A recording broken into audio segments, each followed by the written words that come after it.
प्रस्तुत अंश बच्चों भरत महिमा का आगे का भाग है। कल समझाया था आपको कि भरत महिमा क्या है। भरत महिमा गोस्वामी तुलसीदास जी के रामचरितमानस का एक अंश है, जिसमें कवि तुलसीदास भरत के गुणों की, भरत के आचरण की का चित्रण करते हैं, उसकी महिमा को स्पष्ट करते हैं। अब कल के प्रसंग में था कि भरत प्रभु श्री राम को मनाने के लिए वन जाते हैं।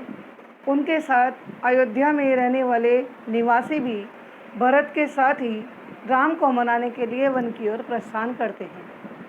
वे लोग फल खाते हुए, जल पीते हुए, प्रभु श्री राम की चर्चा करते हुए धीरे धीरे वन की ओर बढ़ते हैं। दूसरी ओर राम, लक्ष्मण और सीता जो पंचवटी की कुटिया में रहते हैं, उन्हें भी प्रभु श्री राम को स्वप्न आता है कि जैसे मानो भरत अत्यंत दीनहीन अवस्था में इस वन में हमारे पास आए हैं। माता सीता भी उनके स्वप्न में उनका साथ देती हैं, लेकिन लक्ष्मण कहते हैं कि भरत को राज्य का अभिमान है, वह वन में मिलने के लिए नहीं आ सकते। इस दृश्य से भगवान श्री राम कहते हैं कि नहीं, भरत को राज्य का अभिमान नहीं हो सकता। यही सारी बातें होती हैं कि तभी वे लोग प्रातःकाल होने से पहले उषा काल में ही मंदाकिनी नदी पर स्नान के लिए जाते हैं और वहाँ देवी देवता का ध्यान करते हैं। उसी का प्रसंग ये आगे आरंभ होता है। छंद है ये। सन्मान सुर मुनि बंदी बैठे, उतर दिशि देखत भये, नभ धूरि खग मृग भूरि भाग, विकल प्रभु आश्रम गए। तुलसी उठे अवलोकिकार, काहा चित सचकित रहे, सब समाचार की रात को लही, आहिते ही अवसर कहे। अब इस छंद में कवि तुलसीदास जी कहते हैं कि सन्मानी अर्थात सम्मान करके, किसका? सुर अर्थात देवता का। प्रभु श्री राम, लक्ष्मण और सीता तीनों ही मंदाकिनी नदी में स्नान करके देवताओं को सम्मान देते हुए मुनि बंदी बैठे, मुनियों की वंदना करके बैठते हैं। उत्तर दिशि देखत भये कि अचानक उत्तर दिशा की ओर देखने लगे। क्यों देखने लगे? क्योंकि उत्तर दिशा का दृश्य ही ऐसा था। कैसा था? नभ धूरी मृग खग मृग भूरि भागे। नभ धूरी, आकाश में धूल छाई हुई थी। पक्षी और पशु सभी भूरि भागे, बड़ी तेजी से व्याकुल होकर भाग रहे थे। विकल प्रभु आश्रम गए। वे सभी व्याकुल होकर प्रभु श्री राम के आश्रम की ओर गए। तुलसीदास जी आगे कहते हैं, उठे अवलोकनी कारण कहा, सभी उठकर खड़े हो गए कि ये कहा माने क्या कारण है। सबके हृदय आश्चर्यचकित हो रहे थे।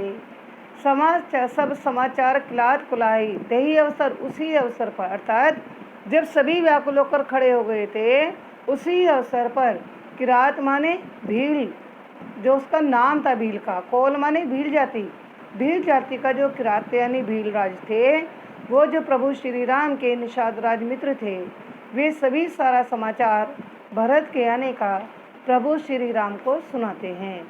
सुनत सुमंगल बैन, मन प्रमोद तन पुलक भर, शरद सरोरु नैन, तुलसी भरे स्नेह जल।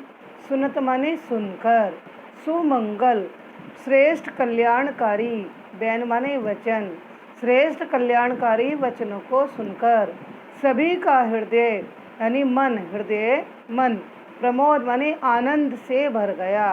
तन पुलक भर और शरीर भी रोमांचित होने लगा। शरद सरोरु नैन, शरद माने शरद काल के सत में खिलने वाले लाल कमल के समान, या शरद काल में खिलने वाले कमल के पुष्प के समान नेत्रों वाले प्रभु श्री राम के नेत्रों में स्नेह का जल भर गया। अर्थात वो प्रेम से रोने लगे, क्योंकि अभी तो लक्ष्मण भरत की निंदा कर रहे थे, आलोचना कर रहे थे, और तभी यह समाचार मिला कि भरत प्रभु श्री राम से मिलने के लिए वन की ओर आ गए हैं। इसलिए उनका हृदय जल से यानी उनका हृदय भावुक हो गया और नेत्र जो कमल के समान थे वे आंसुओं से भर गए। ठीक है बच्चों, इस छंद में और इस दोहे में प्रभु श्री राम की मनस्थिति का चित्रण कवि तुलसीदास जी करते हैं।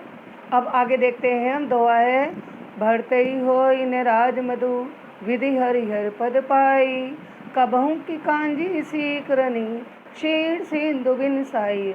अब यहाँ गोस्वामी तुलसीदास जी कहते हैं कि प्रभु श्री राम भावुक होते हुए भरत से लक्ष्मण से कहते हैं कि हे लक्ष्मण, भरतई हो इन राजमधु, राजमधु राज्य का मद अर्थात राज्य का अहंकार। भरत को राज्य का अहंकार या घमंड या अभिमान नहीं होता, नहीं है। विधि हरिहर पद पाई, ये राज्य तो बहुत छोटी सी चीज है। यदि विधाता या भाग्य उन्हें सर्वोच्च भगवान, हरि माने विष्णु, हर माने शिव जी, भगवान शिव जी और विष्णु का ही सर्वोच्च पद क्यों न दे दें। अर्थात अगर भरत विधाता से भगवान विष्णु और शिव जी का सर्वोच्च पद ही प्राप्त क्यों न कर लें, वे कभी भी घमंड नहीं कर सकते। कैसे नहीं कर सकते? कबहू की कांजी सीकरनी, कबहू माने जैसे कभी, कांजी की सीकरनी बूंद, कांजी की कुछ बूंदों से, क्षीर सागर विनसाई, क्षीर सागर दूध का सागर। क्षीर सागर कहते हैं जब भगवान विष्णु निवास करते हैं, कहा जाता है वह दूध का सागर है। वह क्षीर सागर, वह दूध का सागर बिनसाई बिगड़ नहीं सकता। अर्थात जैसे कांजी की कुछ बूंदों से, कांजी कहते हैं खट्टा पानी, जलजीरा, जैसे कांजी की कुछ बूंदों से क्षीर सागर को बिगाड़ा नहीं जा सकता, उसी प्रकार ये जो वन की घटना है, इस घटना के कारण हम भरत के संपूर्ण चरित्र को भी कलंकित नहीं कर सकते।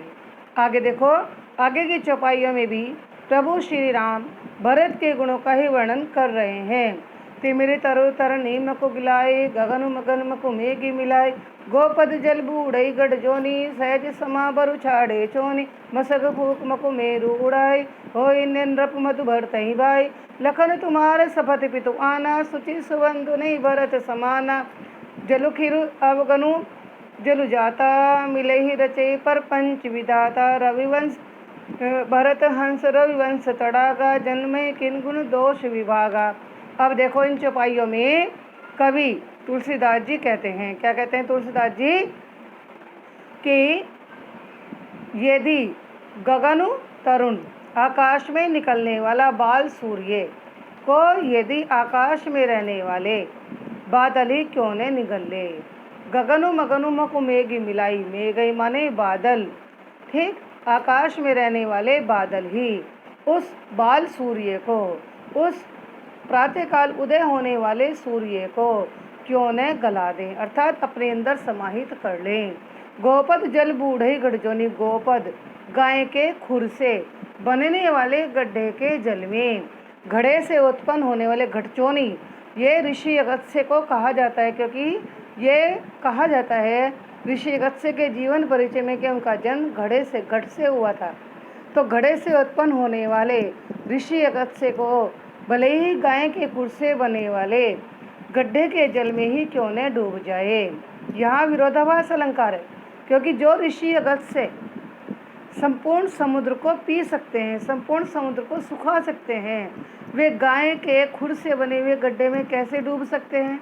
लेकिन ये असंभव है कि जैसे यदि बाल या लाल सूर्य को, तिमिर माने अंधकार, बादलों का गहरा अंधकार भले ही सूर्य को क्यों न गला दे, गाय के गड्ढे से उत्पन्न होने वाले, गाय के खुर से के बने गड्ढे के जल में भले ही घड़े से उत्पन्न होने वाले ऋषिगत से बूढ़े माने डूब जाएं।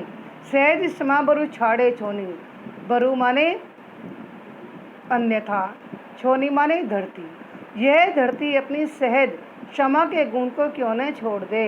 ये कहते हैं यदि क्षमा में अगर देखना है तो हम धरती माता को देखते हैं। क्यों देखते हैं? क्योंकि धरती माता पर हम कितने भी अत्याचार करें, हम कैसे ही उसके साथ आचरण करें, लेकिन धरती माता हमें स्वाभाविक रूप से क्षमा कर देती है। वह हमें धारण ही नहीं करती, वह हमें पूर्ण रूप से अपनी गोदी में लालन पालन करते हमारा विकास भी करती है। तो इसलिए धरती भले ही क्षमा के गुण को क्यों न छोड़ दे। मसक, मसक माने मच्छर, मको माने अन्यथा, मेरू उड़ाई, मेरू माने सुमेरु पर्वत। मच्छर की एक छोटी सी पूंछ तनिक सी है, मको माने जरा सी है, वह सुमेरु पर्वत को क्यों न उड़ा दे।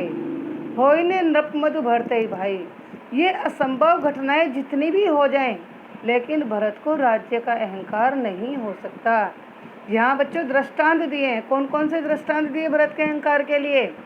कि बादलों का घना अंधकार सूर्य को क्या न निगल ले, गाय के खुर के गड्ढे से बनने वाले जल में भले ही अगस्त ऋषि क्यों न डूब जाएं, धरती सहज क्षमा के गुण को क्यों न छोड़ दे, मच्छर की फूंक से सुमेरु पर्वती क्यों न उड़ जाएं, फिर भी मैं ये नहीं मानता कि भरत को राज्य का अहंकार हो सकता है। लखन तुम्हार शपथ पितुहाना, हे लक्ष्मण मैं तुम्हारी शपथ और पिता की सौगंध खाकर कहता हूँ। सूची माने श्रेष्ठ ही, श्रेष्ठ भाई भरत के समान कोई दूसरा ही नहीं है। सगुण खीरु अवगुण जल जाता, सगुण माने अच्छे गुणों के दूध को और अवगुणों के जल को मिलाकर, जैसे खीर में श्लेष है, एक तो दूध और एक खीर, जैसे बनाई जाती है, वैसे ही मिलई रचे प्रपंच विधाता, वैसे ही गुण और अवगुणों के षड्यंत्र से विधाता ने भरत की रचना की है। भरत हंस रविवंश चढ़ागा, भरत रूपी हंस तो रविवंश माने रघुवंश, कौन का? भगवान श्री राम का जो वंश था वह रघुवंश था। रघुवंश रूपी तालाब में ऐसे हंस है, जन्म केनि गुण दोष विभागा, जिसने जन्म लेकर, केनि माने करके, जिसने अपना जन्म करके गुणों और दोषों का विभाजन किया है। गय गुण पथ तजी अवगुण भारी, यदि गही माने ग्रहण करना, यदि भरत के इन गुणों को ग्रहण करके अवगुणों को हम बारी बारी से त्याग दें, निज कीनी उजियारी, तो अपने यश से संसार में हम भी उज्जवल प्रकाश फैला सकते हैं, अर्थात हम लोगों का मार्गदर्शन कर सकते हैं। कहत भरत गुणशील स्वभाव, भरत के गुणों को, शालीनता को और स्वभाव को कहते कहते प्रभु श्री राम उनके प्रेम रूपी सागर में, पयोधि माने सागर, प्रेम माने प्रेम, प्रेम रूपी सागर में मगन होने लगते हैं। सुनी रघुवर वाणी विबुध, देखी भरत परहेत, शकल सराहत राम सो प्रभु को कृपा निकेत। सुनी रघुवर वाणी विबुध, वाणी माने आवाज, ये ध्वनि, ये उपदेश प्रभु श्री राम के जब विद्वान, विबुध माने विद्वान लोगों ने सुने, सभी भरत पर हित चिंतक हो गए, सभी भरत की चिंता करने लगे। शकल सराहत राम की, शकल माने सभी लोग, सराहना प्रशंसा करने लगे प्रभु श्री राम की, कि प्रभु श्री राम तो कृपा निकेत, कृपा के सागर हैं, वे तो कृपा के सागर हैं, वे भरत के भी गुणों और अवगुणों को भलीभांति जानते हैं। बच्चों इस वाले पद में करुण रस है, श्रृंगार रस है और दृष्टांत अलंकार, अनुप्रास अलंकार है।